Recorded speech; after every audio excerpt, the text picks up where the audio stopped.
quick forecast for the upcoming week. My voice is a little scratchy. I'm getting over some laryngitis right now, so bear with me a little bit there. You see, we just had the solstice, on the 20th, 21st, where the sun is now going to be in the northern hemisphere for the next 6 months. And you can see it's very interesting that this solstice actually lines up with the nakshatra of Ardra in Vedic astrology, which is actually the star of Betelgeuse in Western astronomy.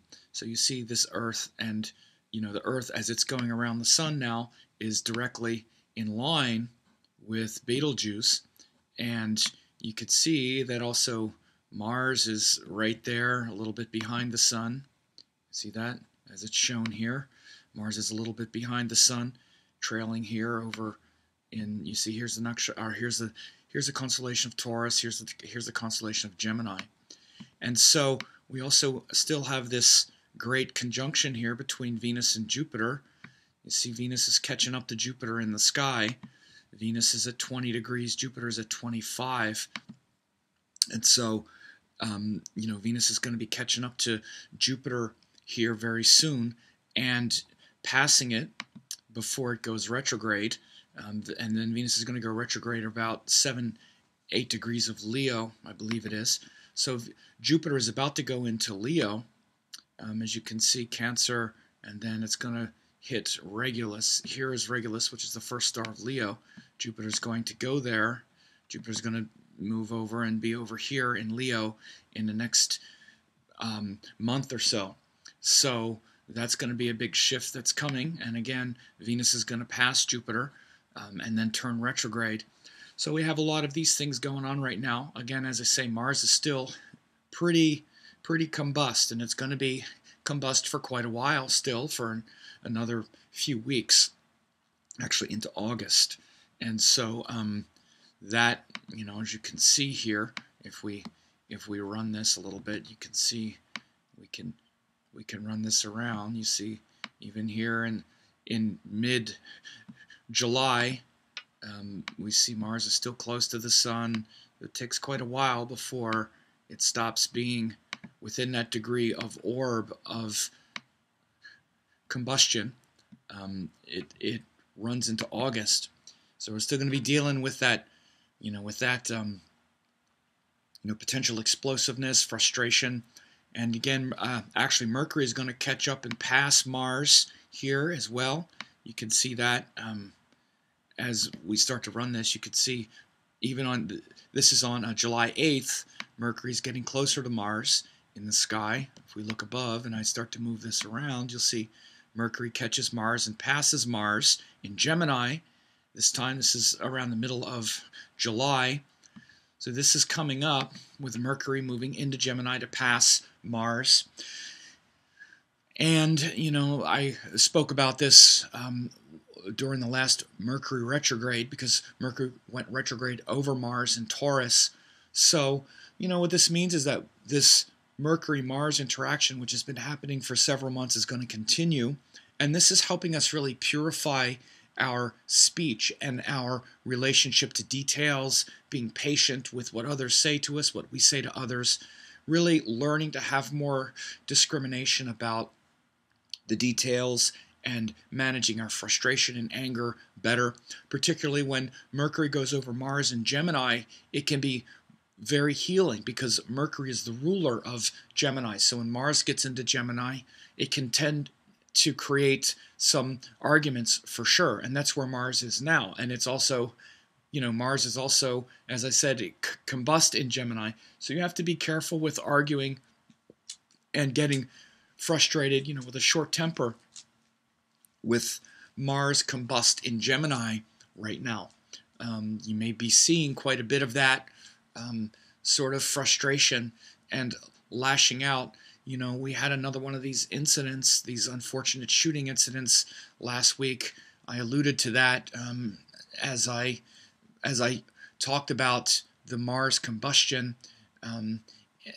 Not like it was some fantastic, sort of prediction as often as we have these shootings, but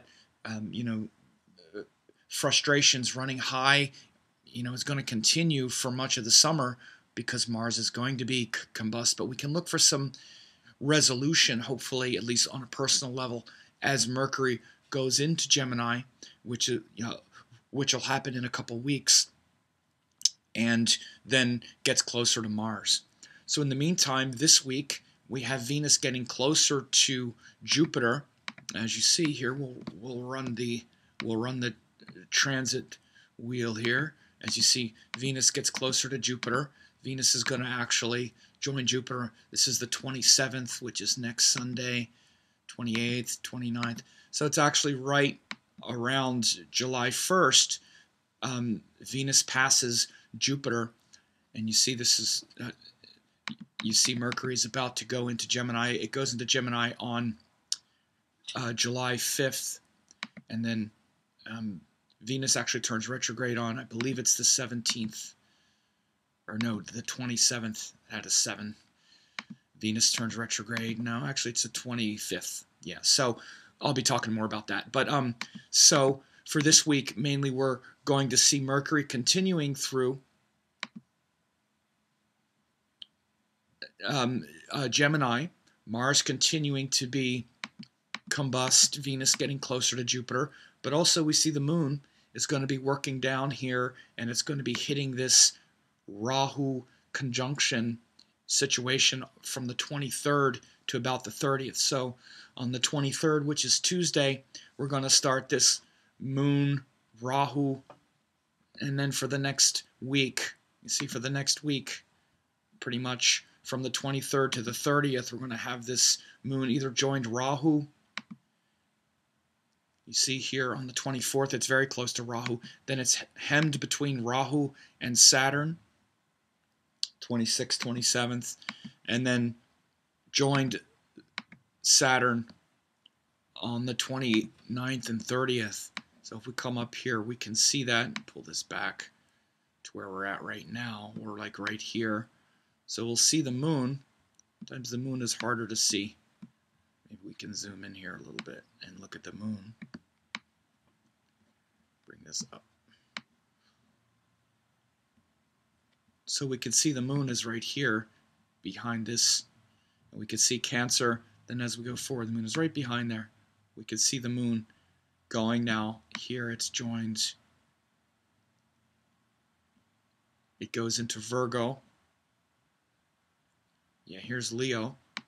Here's Virgo right there. There. Now it's like Virgo, Libra, and now it's aligned with Saturn. So this is how it looks day to day. And so we're going to be dealing with that this week. This starting on like the 23rd, the 24th, the moon is very close to Rahu, 25th, it's about to leave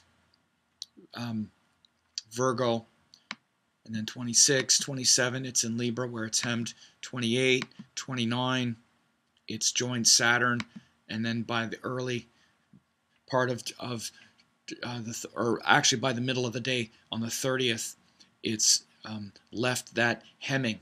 So could be a tricky week after Tuesday. So from Tuesday until the 30th, which is like the next Tuesday for that week, we're going to be revisiting this moon Rahu, moon hemmed, moon Saturn association in the midst of the combust Mars in Gemini and Venus encroaching on Jupiter. So again, this is a very auspicious connection here. If you've been looking up in the sky and see Venus Jupiter together, it's quite beautiful.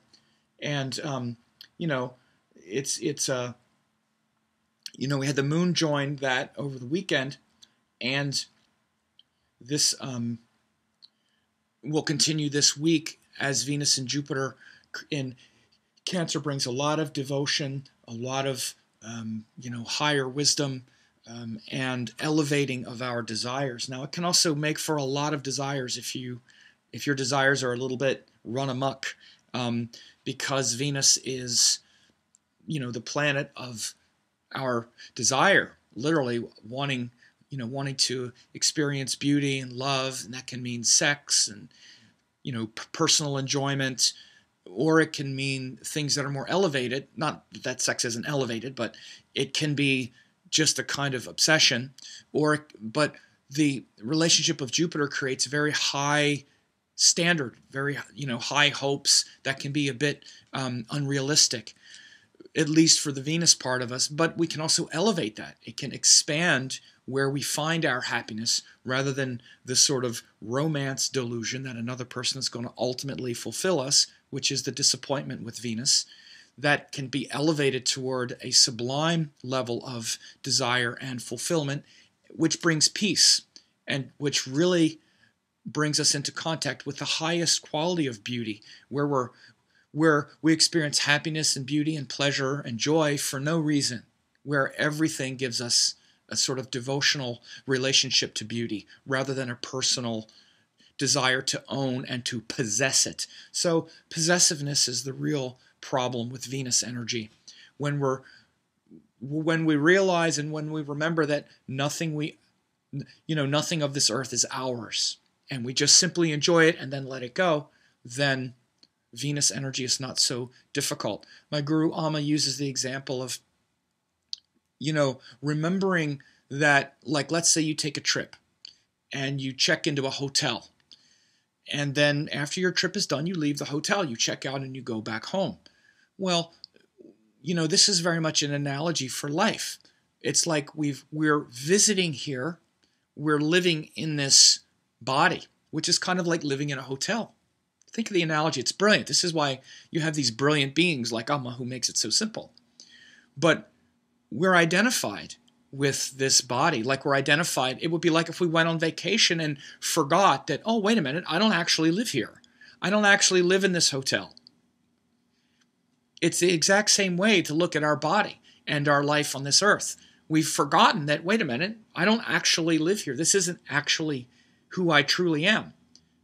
I happen to live here in this lifetime, but then the trip is over and you have to let go and you have to go home and return home. So returning home is what we're supposed to do in like meditation, and our spiritual practices are where we reconnect with our home, with who we truly are, instead of losing ourselves in the journey and identifying with the sort of, stops along the way. So ponder it. It's a beautiful metaphor. And that beautiful metaphor can really show, once we see that, then we can enjoy life. We can enjoy our journeys, and we can enjoy the vacation. We can enjoy the hotel and the scenery, and then go back into our true home when it's time, without feeling like, oh my God, I can't leave the hotel. This is where I really live.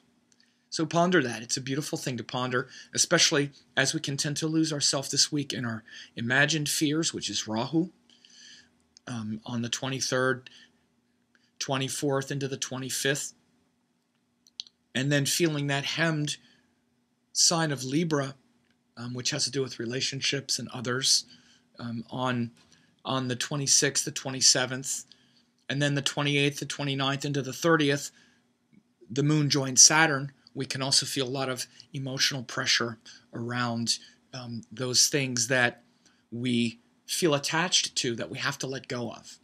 And so, I hope this was helpful for you. I hope everyone is doing well.